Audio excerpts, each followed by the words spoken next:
That's it then. It's taken just about 45 minutes for India's off spinners to make light work of the final 5 wickets they needed to wrap up this test match and with it the series. India take the series 1-0, more points for them in the World Test Championship, and New Zealand's defense of their successful inaugural World Test Championship title starts with the series defeated in India. No shame in that after a tough tour and after a tough schedule right after the World Cup. This New Zealand team still has plenty to look forward to going home. On ESPN Cricket for Match Day, we look back at it all with Daniel Vettori and Wasim Jaffer. And I guess, Wasim, the takeaway from this series is an impressive Indian side in the absence of a lot of first team players.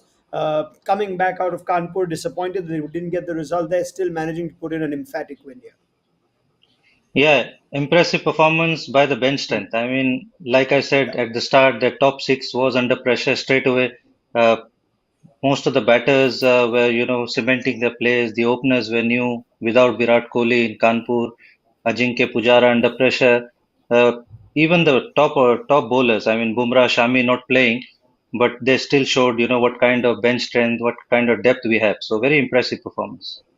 Yeah, we'll come to New Zealand in a moment, Dan. But if you look at the takeaways for India from this series, and there were questions going into it. Pujara and Rahane's form. Suddenly, you've seen a Shreyas Iyer and what he can do. Mayank Agarwal's grabbed the opportunity with both hands. How would you review what India have managed to take away from the series? Because there are still those questions that there were at the start of the series with regards to a couple of players like Pujara and Rahane.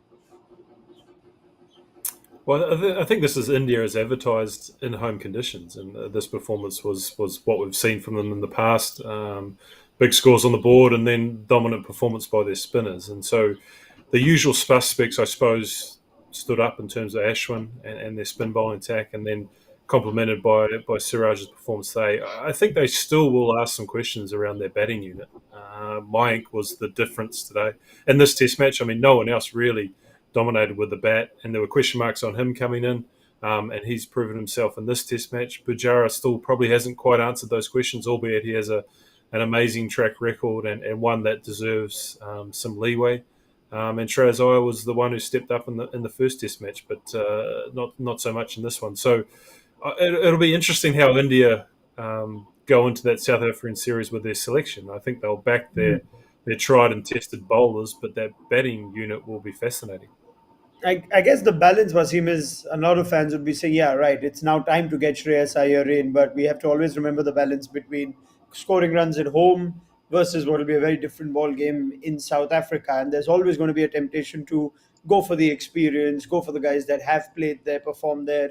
How do India balance it out looking at the kind of form someone like Rahane or someone like Cheteshwar Pujara have shown versus what the likes of Mayank and Shubman Gill and Shreyas Iyer have to offer? I think you got to take a call on both of them after the South African series. I'm sure Rahul Dravid and Virat Kohli will start with Pujara and Ajinkya, and they have to because they've got experience of playing there. They've done well in South African conditions, even though they have not been as consistent as you want them to be. But the experience that they have, I'm sure they'll be persisted with for this series. But once this series happens, and if their form is pretty much similar, then you got to take a strong call whether you need to bring in Mayank Agarwal in the middle order, if at all, Shreyash Iyer, Surya Kumar Yadav, Hanuma Vihari, because it's been a long time since they have been very inconsistent. And if India, like uh, one of the world number one teams, you want your batting depth to be strong. And for us to win in the Sena countries, you need to put up scores of 350, 400 consistently, and which we haven't done it. That is the reason why we have lost, close series in England, in South Africa. And that is one of the question mark that this team has to answer. Okay, if I am to just put you guys on the spot and ask you to pencil down your top five or top six for the first test in South Africa, assuming everyone's fit and available, assuming Rohit and Rahul are back too, Dan Vittori,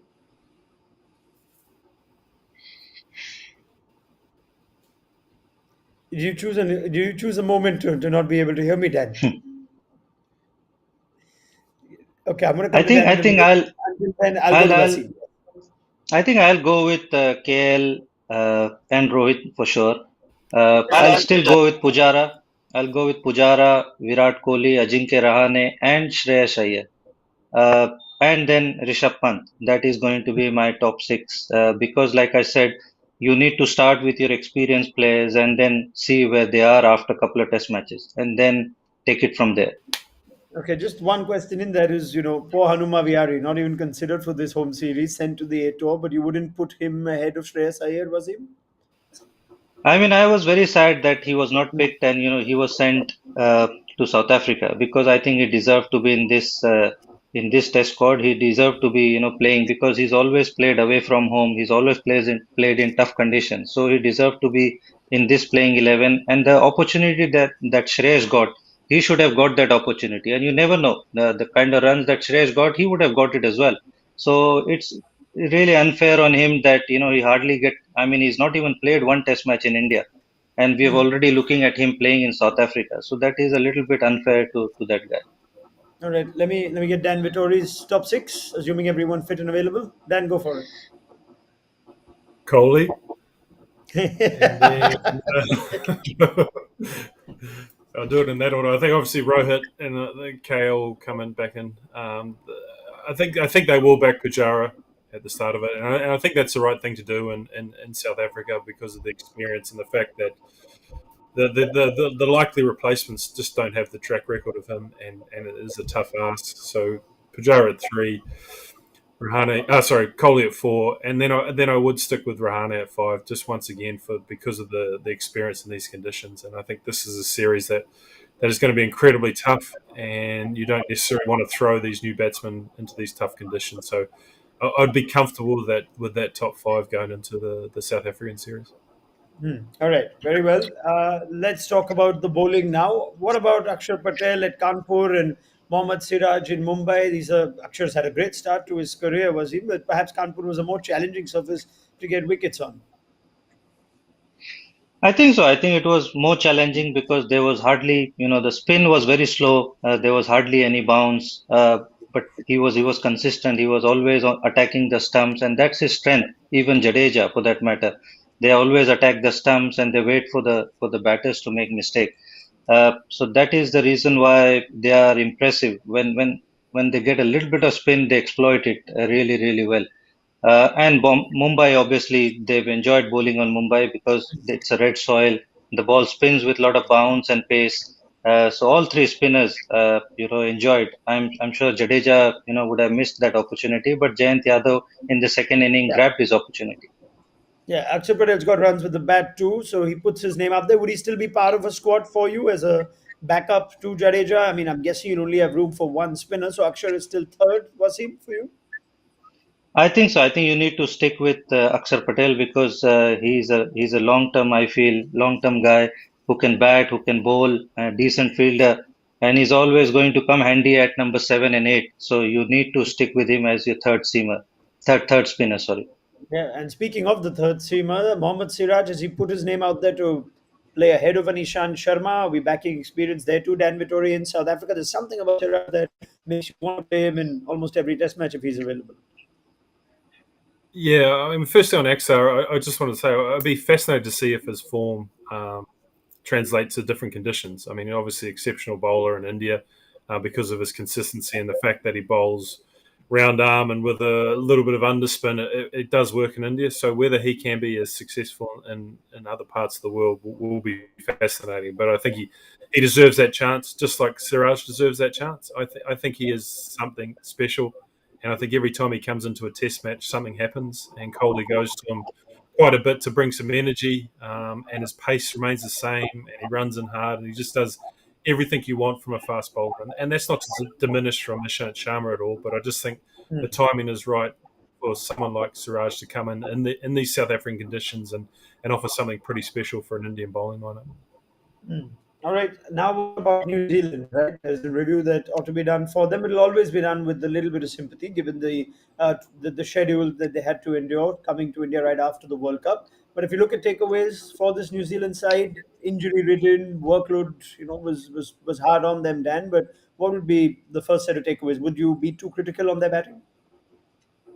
I think you can be. I think the first part would be actually look at their bowling and see how well it's Southey and Jameson bowled in trying conditions in Kanpur, and then obviously Ajaz Patel with one of most special Test matches you'll see at Wankere. And so there's a bowling attack that hasn't always been able to take. Well, sorry, they have been able to, but it's difficult to take 20 wickets in the subcontinent, and they've given themselves a chance at time to do that. So I think they already knew that they had a good bowling attack, and I think they'll continue to believe that.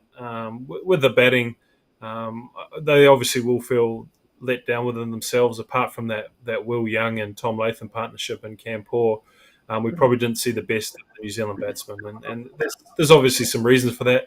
But I think mainly it has to be about giving credit to the Indian bowling lineup. They're exceptional in both Test matches. They put so much pressure on New Zealand batsmen, and they do what they do in India, and they are very good at it. Yeah, I mean, they made themselves really hard to beat, and we saw that in Kanpur, didn't we, Wasim? Even though India were favourites to win that, New Zealand did hold out. But if you look back at where this series has gone wrong for them, is it just that one bad innings over 62 all out, or could they have overall batted any better? There was a disappointing total Ross Taylor that you've already pointed out on a previous show. I think they would have I think they would have felt that they missed an opportunity in Kanpur. Not playing Wagner, I feel they kind of went with a reserved mindset, a little defensive mindset. If they had played Wagner there, you could have seen a different result with team in India tottering at 50 for 5. Things would have been different if they had got third seamer there. So they would have felt in that way. I feel there was a great opportunity for them to win that test match.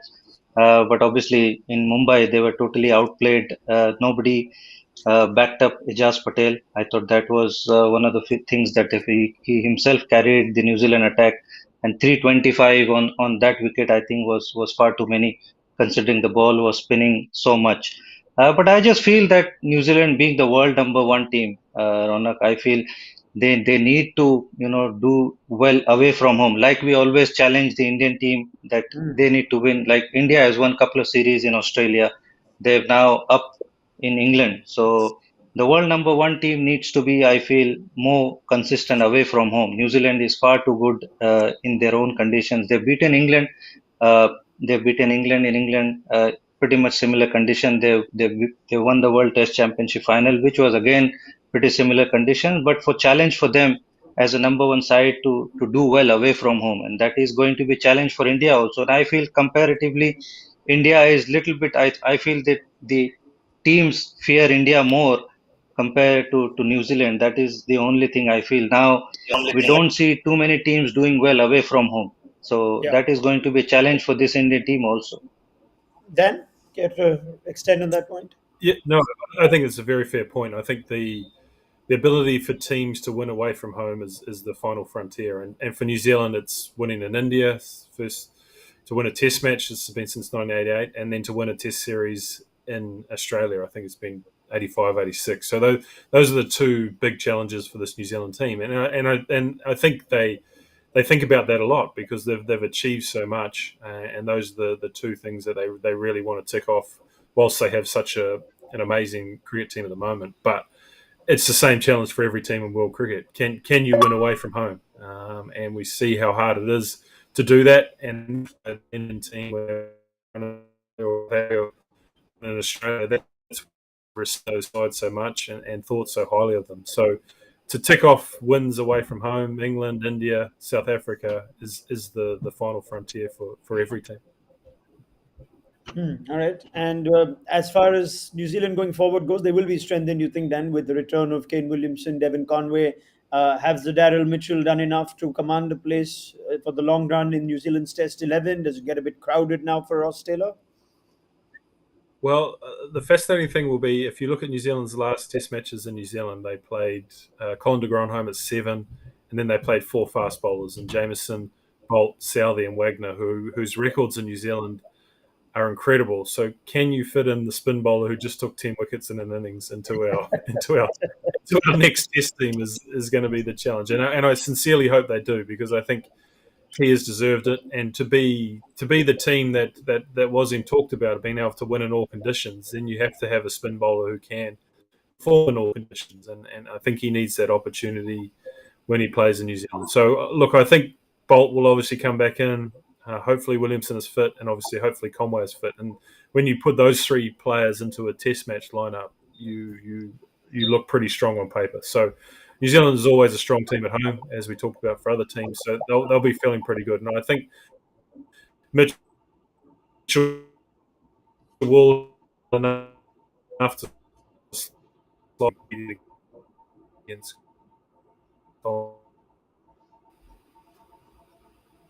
Right, I'm just going to get Dan Vittori back in a moment. Lost him right towards the end there. I just had one more quick question. Maybe I'll get Wasim's thoughts and hope Dan joins back. Since you brought up Ajaz Patel, it was his first tour to India too. Now, we remember this series for Ajaz Patel, Wasim, but we referenced the 2012 England series as well. We often do when visiting teams come here. You need to have two spinners, don't you, to ask questions from both ends to really put pressure if you have to beat India. New Zealand to find one more, I guess. I think so. I think they must be disappointed with Somerville's performance. Even Ravin Rachendra, it's asking him too much to do, being a part-time bowler. So it Yeah. puts a lot of pressure. And when in the first test in Kanpur, when the batters went after Ijaz Patel, he was under pressure playing his first test match in India, but he definitely came back a lot better in Mumbai test. But you need, like I said, you need to probably outbat India, and if you do that, you need to outbowl India as well. It's like playing a complete test. That is the only way you are going to beat India. You are not going to beat them in one department. I remember the 2016 series in versus England, where they consistently put scores of 400, 350. I remember in that series, but the bowlers couldn't put the same kind of pressure, and India always went ahead and took the lead and then dominated the test after day three, day four. So you need to play a very complete test match to win India in India. So that didn't happen since that 2012-13 England team because they had the quality of batting in that department, and obviously those two spinners dominated the Indian spinners, and that we haven't seen anything after that. So for any team to come in India and beat India, they need to outbowl or outbat India and play a complete test match. And to do that over Yeah. a period of three, four test match is very, very tough. I think I wish Dan's back with us. Just to check. Okay, so Dan Vittori is not yet back with us. All right, so I guess we'll probably leave it there. This was the series that will be remembered for Ajaz Patel, and as Dan points out, will be interesting to see if New Zealand still find a place for him if they play home tests now going forward. Wasim Jaffer, it's been an absolute pleasure having you on ESPN Cricket for Match. Dan's back with us, excellent. So I can get in a quick comment from him. I don't know if you managed to catch the end of Wasim's point, Dan, but essentially it was perhaps New Zealand missing a second spinner.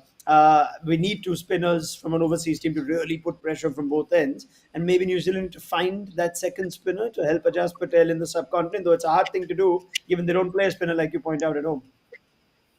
Yeah, I mean that is the hard thing to build Mm. up trust in a spinner when you don't even play one sometimes at home. So I think the likes of Satner could have been interesting on this wicket. Obviously, offers them batting and his ability to bowl and white ball cricket is unquestioned. So look, I think they do have enough options, but it's just finding the confidence to bring someone in and also finding their place in the team and also balancing that up against whether the third seamer is sometimes the better option, because I know I've heard Indian coaches talk about that before around overseas teams coming in and just playing the second spinner for the sake of it as opposed to the third seamer, which often troubles Indian batsmen more than the second spinner. Mm. All right. This has been as good a review as I could have hoped for. Thank you very much to Daniel Vittori. Is there going to be a bit of a party when Ajaz Patel comes back? Big procession, and what would we do that for India if someone took 10 wickets? Would that possibly happen, Dan, in New Zealand? There's going to be a party because I'm going to go to bed early tonight. That's going to be the big party. But I think Ajaz needs to be celebrated. I mean, Hmm. it is such a special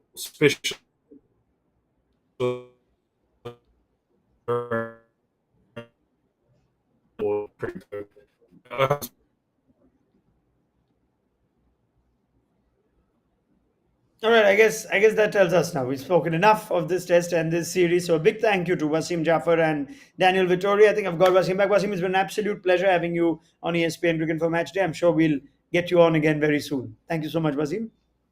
Thank you, Ronak. Thanks, Dan. Thank you.